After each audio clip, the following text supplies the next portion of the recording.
Adamu na Eva walikuwa watakatifu, wanaishi pale patakatifu, lakini nyoka alikuwa pale.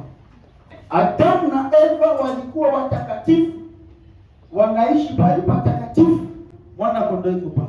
Haleluya! Ndio.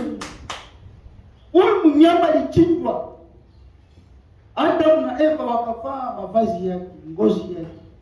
Ndio jina lake, mwana kondoo.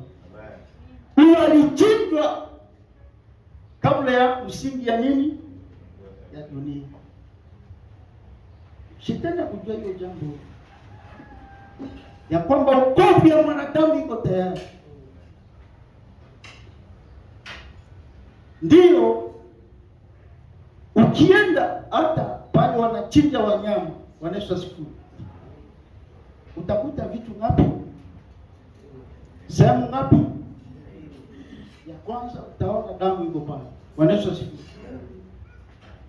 Ya pili utaona ngozi iko pale. Ya tatu utaona nyama.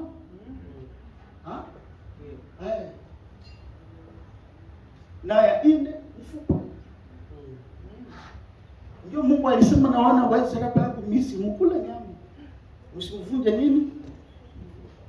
Kwa sababu nguvu ya mwanadamu ndio ndani ya mfupa. Wanaisha siku. Mtu huyo anakosa mfupa, hana tena nguvu ya kupigana. Ndio Mungu aliwakataza mkule tu. Lakini msivunje mfupa. Kwa nini? Mwenye mfupa angali na vita. Huyu anaitwa Yesu Kristo. Aliona kazi ya msalaba, wanaosha sifu. Ndio. Mfupa, mambo ya vita. Ukisoma Ufunuo utaona Yesu anavikwa mataji mengi. Kwa nini anavikwa mataji mengi? Kwa sababu alipigana mavita mengi. Wanaosha sifu. Akapigana na chukua taji. Akapigana na chukua taji. Ashangilia Yesu. Ndio maana kuvika mataji mengi. Amina. Ndio.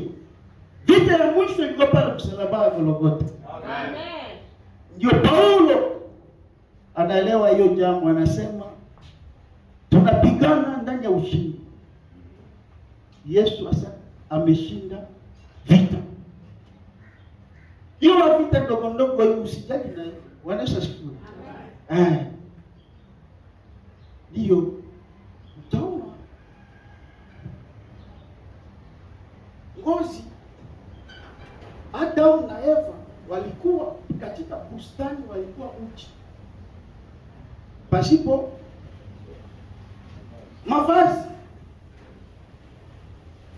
Siku hiyo Mungu akawatembelea, akawapa nini?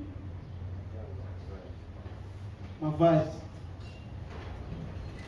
Ndio historia ya Adamu na Eva. Mungu akaanza kuhesabu miaka yao. Wanaisha siku. Sasa kabla ya hiyo, Adamu na Eva walifanya miaka ngapi? Ili kuonana ufunuo ya kinabii. Wanaisha siku. Tutajua siku ijayo. Ukisoma Mwanzo 5:5, soma kwanza Mwanzo 5:5. Biblia inasema siku zote za Adamu alizoishi ndio ni miaka 980 naye akafa. Asante. Ndio hiyo miaka ya Adamu na Eva. Waliishi miaka nyingi. Ilibidi waishi miaka 1000. Sasa ukisoma nini Zaburi 90 pale kuna Mungu analeta mwanadamu miaka ngapi? 70.